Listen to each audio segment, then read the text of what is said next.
Hey there, I'm Lee Ullman here with some big news from the National Young Farmers Coalition. We're partnering with Heritage Radio Network on a special season of The Farm Report. It's all about what's happening with the Farm Bill and how it impacts farmers and eaters.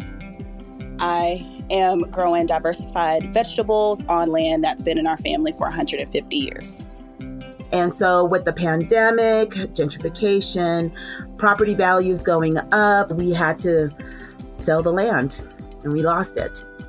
Join us as we uncover the untold stories behind this massive piece of legislation that shapes how we grow our food, what we eat, and so much more. The problems we have had, those are things that come from earlier Farm Bill and USDA policy, right? Like Earl Butz, get big or get out. You know, it's my responsibility to know not only what I'm eating, but then like how that all came to be. And realize like, wow, like this piece of legislation, all this money, like it's technically something that I support as a taxpayer. While Congress debates the next Farm Bill, this is not just an invitation to listen. It's a call to action. Be part of the conversation. Subscribe to the Farm Report on Heritage Radio Network, wherever you listen to podcasts. You're listening to Heritage Radio Network, broadcasting live from Bushwick, Brooklyn. If you like this program, visit heritageradionetwork.org for thousands more. My name is Brandon Boy, co-owner of Roberta's, a super duper awesome place. Roberta's is a very, very, very, very proud sponsor of the Heritage Radio Network. We're also super awesome. Thank you, Heritage.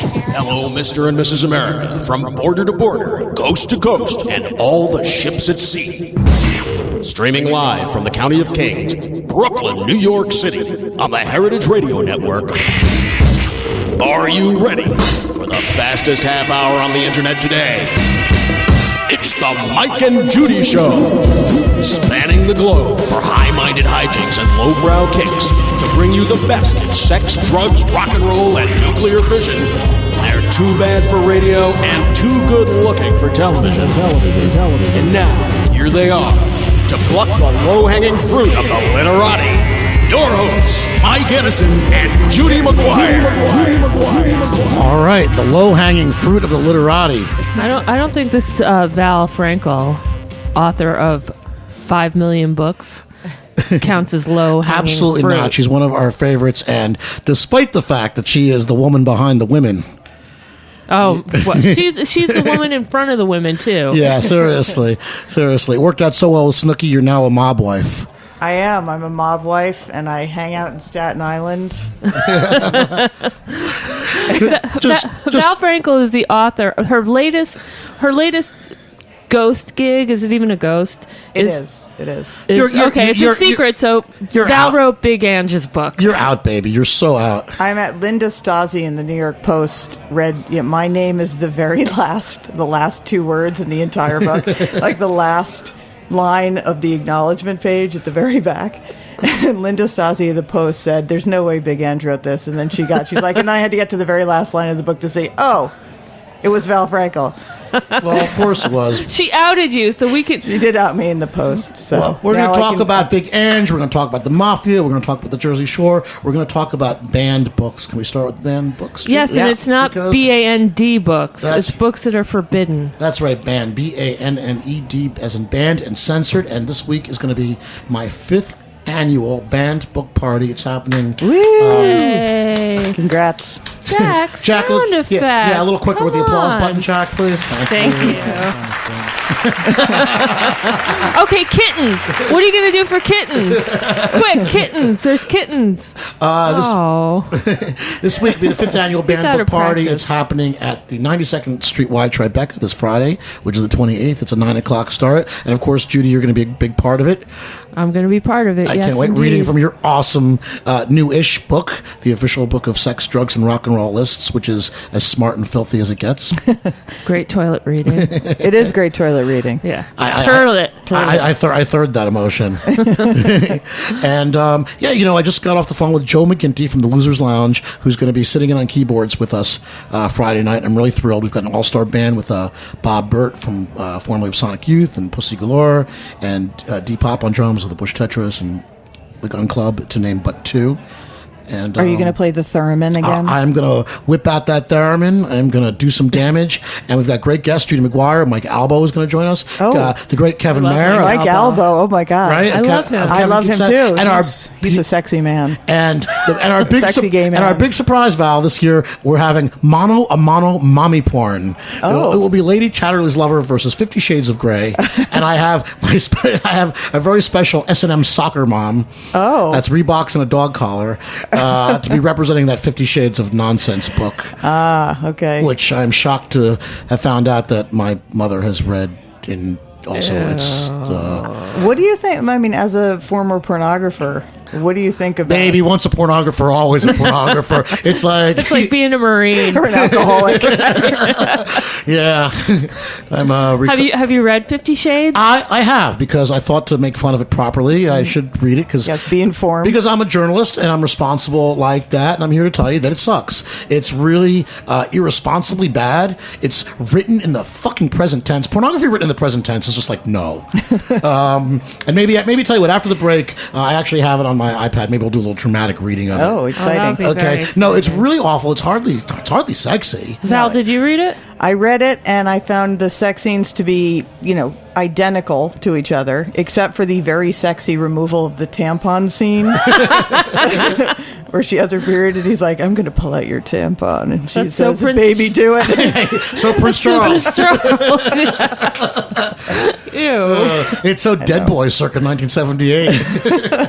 I mean, your mom's obviously got her rocks off on it. Well, I tell you, my mom is the one that introduced me to the cocaine penis. A story I do love to share. Well, back. Sarah Lee, are you listening? Oh man! Well, yesterday Judy said, your mom's the one person who could talk Mark Zuckerberg into putting a dislike button on Facebook. We got to get this woman on the show. Oh, we've had her on. She's been on the show, and afterwards she called me and she says, "Judy sounds nice." Well, I tell you, we're also celebrating this week my new book, my novella, Bye Bye Miss American Pie. Great cover. Applause button, Jack. Yes. Thank you. Thank you much. It's a political satire and very kind of naughty. It's a sex farce. And my mom sort of called. I've been telling her about it for I don't know how long. Goes into writing a book and publishing it and whatnot. And she's heard. And sort of yesterday she said, "Thank you. What's this Bye Bye Miss American Pie thing?" So you're self-published? Yes, on Interstellar Roadhouse, which is my private multimedia imprint. Nice. Yes, self-published, and it's available as an ebook, $2.99 cheap on Amazon and Smashwords and Barnes & Noble and wherever ebooks are sold. Mm-hmm. But also, I went old school with this, and I have 300 signed and numbered print editions. Handbound. Looks like an overstuffed Passover Haggadah, kind of, right? The cover is gorgeous. Thank you. But they're signed and numbered, and you can find them on my website, MikeEdison.com, and I'll be glad to send anybody a copy of it. $15. And if you're cheap. a listener, you get a special surprise with yours. Absolutely. For Mike and Judy listeners, I'll put a surprise in there. Something nice. Something nice. Something sticky. Ooh. Oh, no. Why do you have to go there? But, a DNA sample. Well, Mom told me she will not be reading it because we don't agree politically. Oh, dear. She just whipped that out real fast. Oh, boy. Shame on her. It's I'm assuming. well, she didn't read my last two books either. She did not read them. No, she won't read them. Yeah, my mother won't read my books either. She just feels like she doesn't want to be a punching bag. There's a lot of tongue. There's a lot of tongue clicking. Does your mom? Does your mom? Does she do that? Which I assume is the way Jewish mothers communicate. Sort of like some African clicking language. I don't know. I don't know. She just refuses to read them, and I think it's for the best. But, like I said, my mom, she is the one that turned me onto the Cocaine Penis. It was an Arthur Haley novel. I think it was Arthur Haley. Well, your moms don't read your books for very different reasons. Val's mom isn't going to be offended by the sex. Well, my last novel, I did have some sex scenes. But to me, they were just, your basic vanilla sex scenes. Married couple sex scenes are not going to be that exciting. Well, my mother's reading like light S&M or whatever the hell you want to qualify this 50 Shades of Nonsense is. But back to the Cocaine Penis, because I just love saying cocaine penis. There's one somewhere in her head. There's a cocaine penis. I think it was the Arthur Haley's like the Jacqueline Suzanne or Harold Robbins, one of these writers that was writing these big sexy modern bodice ripper mockers of Wall Street. I loved them. Stuff. I read them all. And there was a scene. Not I just found the book laying around on the kitchen table, stuff that she was returning to the library, and I opened it up because I was just whatever. I read whatever is laying around. And I opened it up, and there's some scene of like some Wall Street douchebag, fucking his Asian whore on the round bed. But first he puts the cocaine on his penis before he stuffs it up her ass. So okay? And I was like, oh, fuck. They did a lot of anal sex back in the 70s with those popular novels. I'm trying to... Harold Robbins had a while. Harold Robbins. He loved anal sex, Harold Robbins, he was constantly. But, he was. But, at least he was smart enough to put the cocaine on the penis first. Yeah. So, yeah, and I'll tell you what, and then when I grew up to become a pornographer, there was every book I wrote, there was a scene with someone putting cocaine on their dick. It was like my tag. Oh my God. Okay, have you done this in real life? That's what we need to know. No, I'm not stupid. Cocaine goes in the nose. I've never had it. I know, what's her face? Stevie Nicks. Oh, well, she had the dwarf with the paper straw. Yeah, she had somebody blow it up her butt because her nose was so destroyed. Oh my God. Well, they say the anus and the nose. Most mucous membranes. They're connected somehow. So it's the anus and the nose. They go first. So Val, tell us about writing with Big Ange. Was she as adorable as she seems on the television program? Adorable. Well, I know that your man is in love with her. He is deeply in love with her. You know what? She's very sweet. I wouldn't say that she is on the road to Mensa. But she's a very sweet person. What's that kitty noise? Yeah, another saucer of milk, Val? Unlike Snooki. Who is a genius in comparison. She beat me at three-dimensional chess just the other day. Oh, really? I mean, because people look different in real life than they do on television. Is Big Ange more or less the woman she You know what? appears? She really does look like a big transvestite on TV, but in real life, she is more feminine looking. Uh-huh. There are times when she just looks kind of cute. Right. Not just gigantic, exaggerated, huge lips and huge tits. But there is that. I mean, I saw her in a bronze monokini. Wow. And wow. And I was supposed to be interviewing her. And I'm like looking at the computer, looking at her quickly, looking back at the computer. I could not. I'm like, focus on the words. Don't look at the boobs. Our friend Michael Malice, I saw him the other night. We were talking about the Big Ange episode where the drag queens sort of give her a makeover. And it's kind of like a drag queen makeover. Like, I don't know why. She should go for the Jane Make-Under. Well, it's like the drag queens are men pretending to be women, and she'd be a woman pretending to be a man pretending to be a woman. Which, I'm so confused. I know why.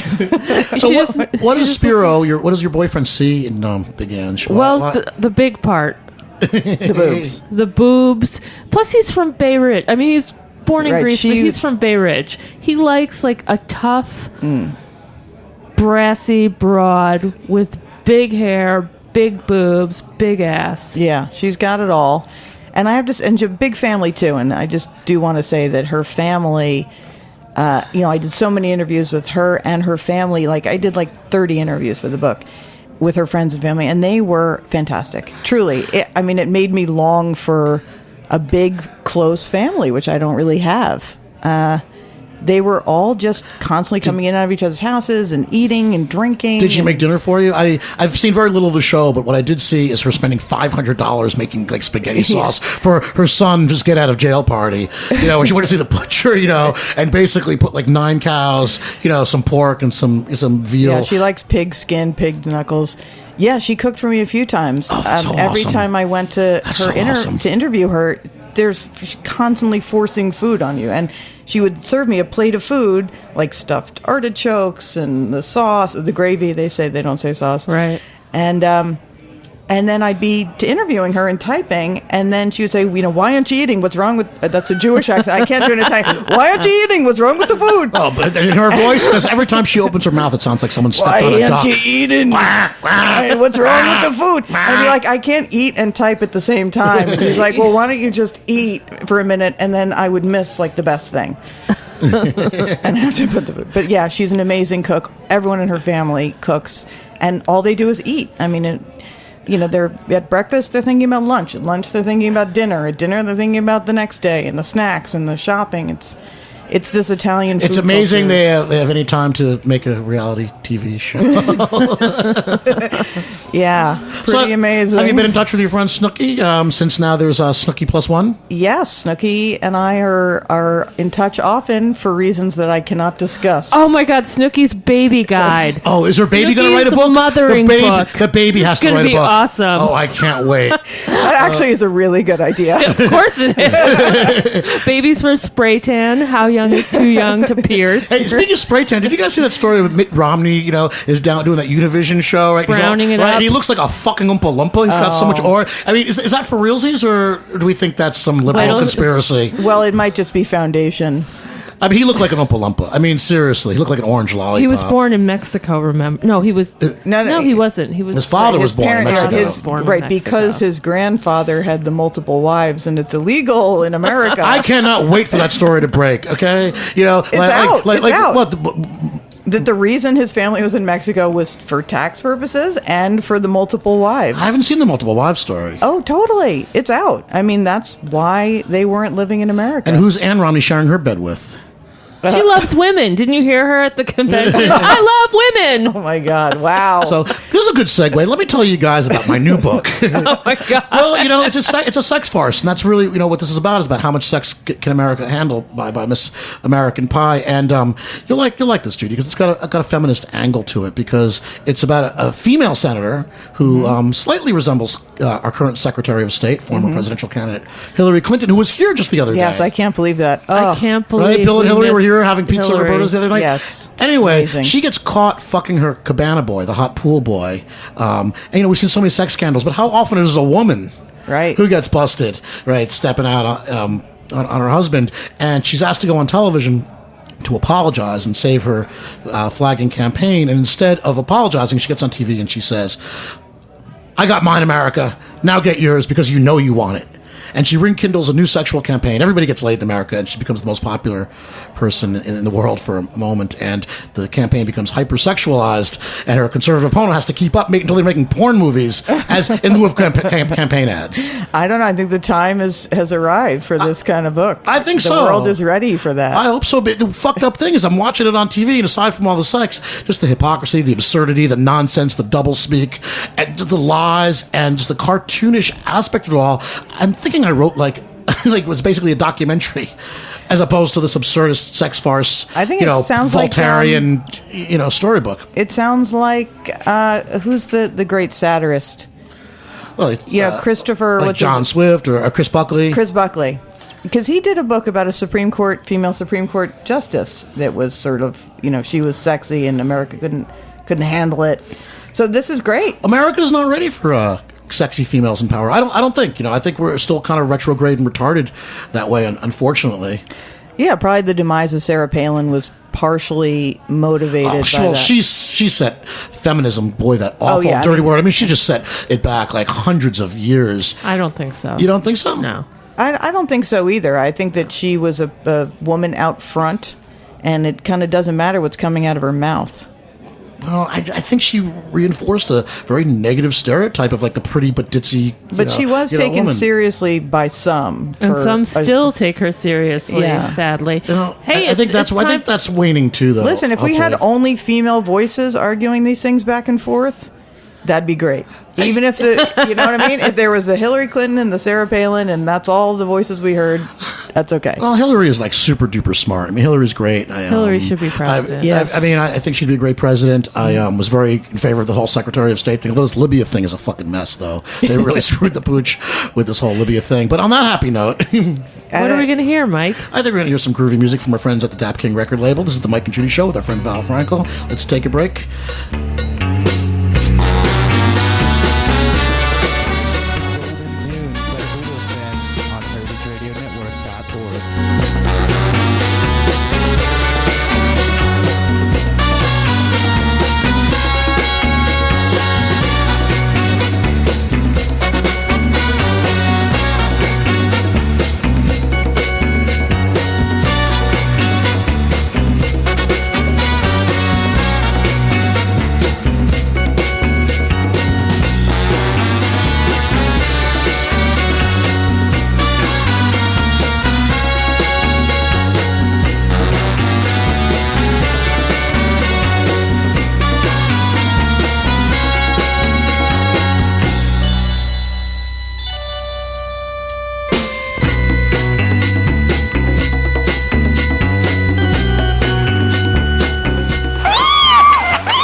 Thank you, Jack. Thank you. I love kitties. There's an adoption event at Muddy Paws Pet Store on Graham Avenue and Richardson Street today. I think it goes till 5 o'clock, so you can get yourself a little cat friend. Val, do you need another cat? I have 4. I think I've got as many as I can handle. I'm so impressed by your litter box situation still. Is it still working? We have 2 self-flushing litter boxes that flush into the toilet. I'll tell you what, the first candidate that figures out how I can write my cat off as a dependent, that's the guy I'm voting for. Actually, Romney probably has it figured out already. Yeah, I'm sure. I thought it probably involves sending my cat Jeepster to the Cayman Islands or something. Wouldn't it be sad if it turned out Romney was a cat lover? He's not. Well, he put his dog on the roof. Well, he's not an animal lover, exactly. Yeah. So he put his cat on the roof. He put his dog on the roof with, The cat's in the trunk. Oh. There was a cartoon in the New Yorker this week, and basically the caption is, "How come no one's talking about cats?" I miss socks. I do too. I miss socks. Another reason to love the Clintons. They were cat people. See, that could have been your job writing that book, Val, writing Socks book.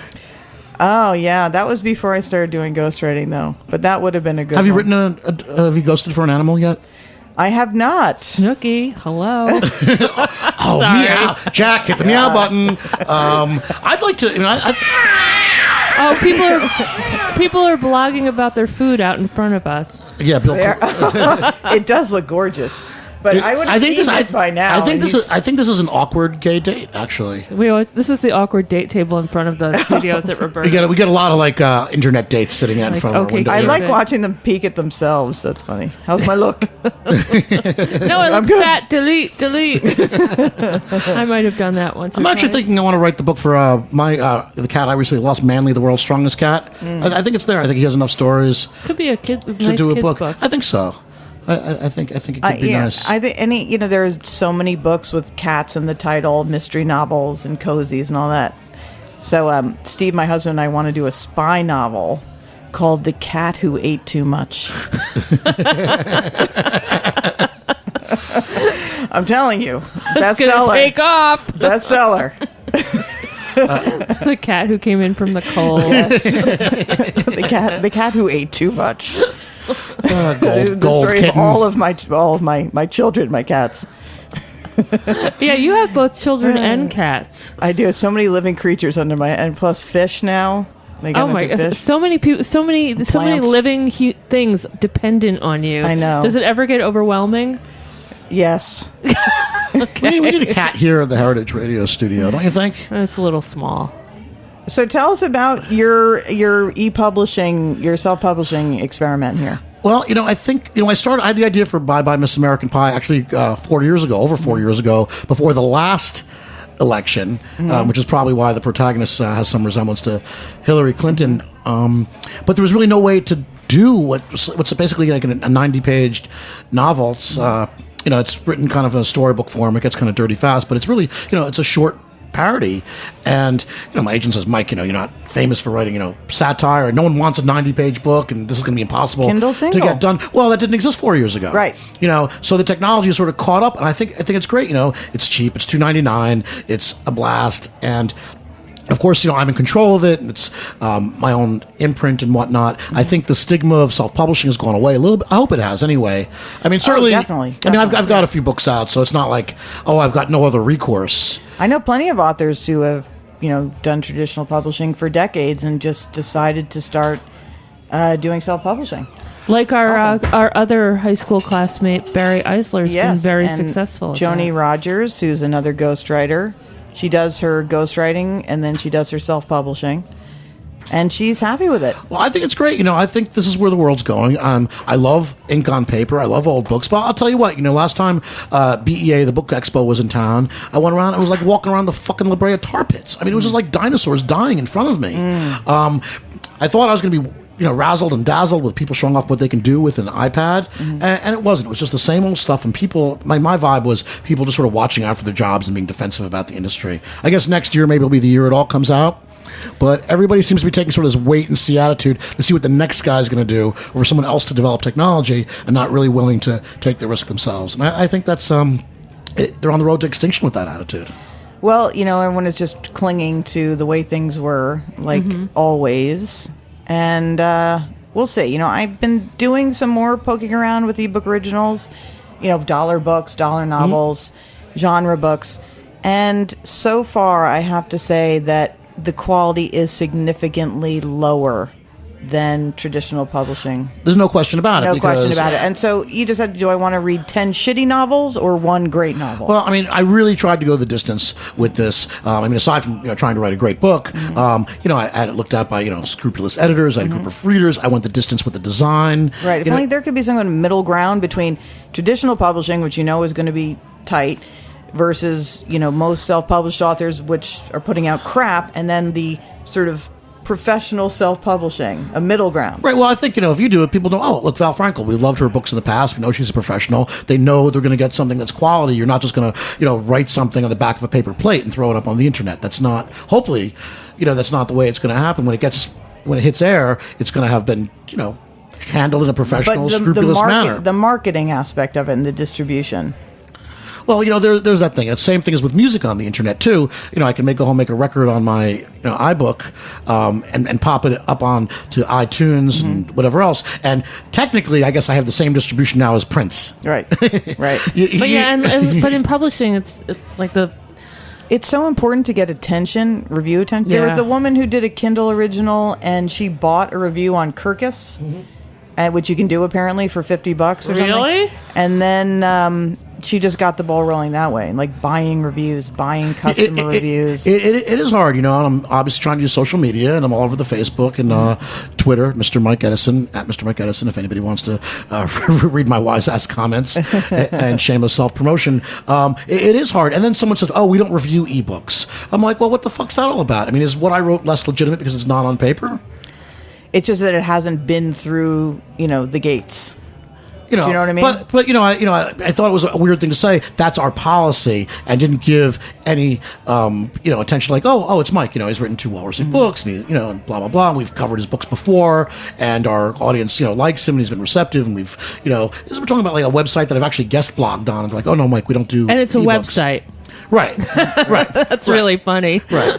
Which, so what about marketing through porn sites? MrsKin.com, our good friends. They were the first ones to get on this and put up the trailer I made. Oh, great. You guys, know my stuff. I always make a video, and there's like a performance element to it. And like I said, I went really old school, and I think this is sort of like the City Lights model. I tried to make it feel like, like Howl, or something. The way it's like printed. Pamphlet. And like a lot of hands-on, love and craft went into silk screening these things because it's not just, I didn't just type it and like flip it onto the internet. This is my art. It's important. And I think it's funny, and I think it's high quality, and I hope people dig it.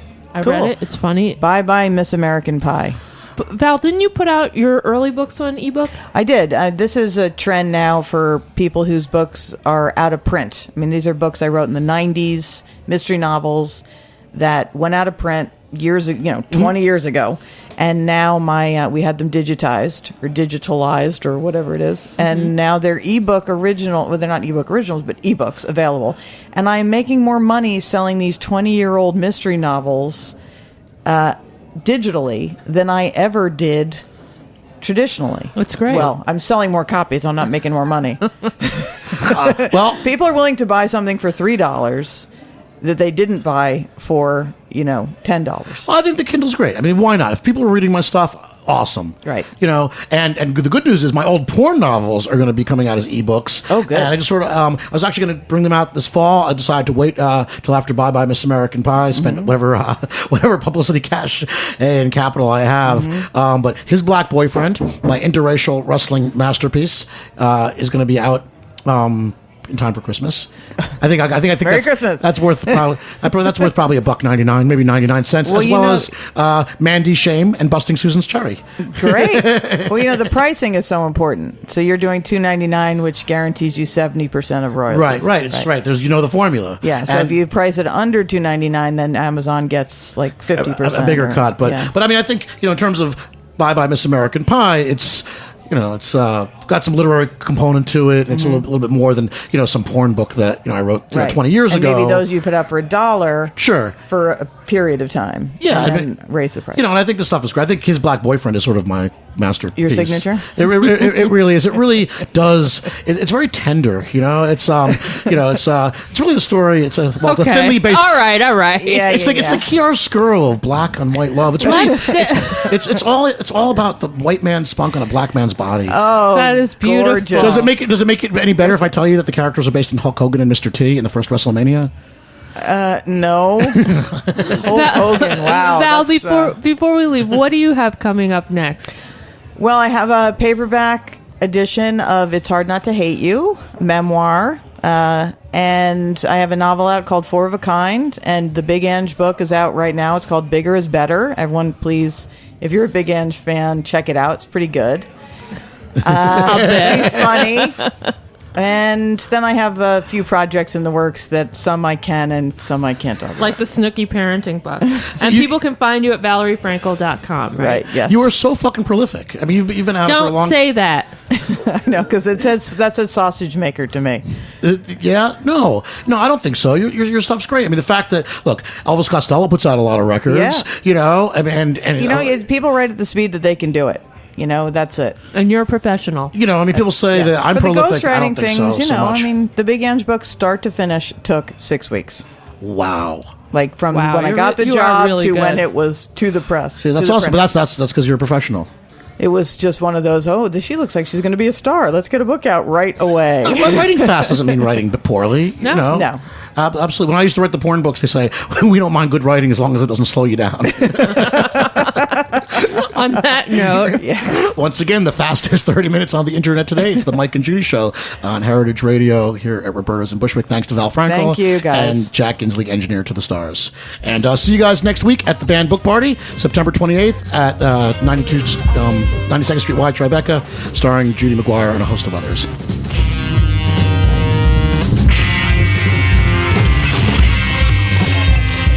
Thanks for listening to this program on heritageradionetwork.org. You can find all of our archived programs on our website or as podcasts in the iTunes Store by searching Heritage Radio Network. You can like us on Facebook and follow us on Twitter at heritage_radio. You can email us questions at any time at info@heritageradionetwork.org. Heritage Radio Network is a non-profit organization. To donate and become a member, visit our website today. Thanks for listening.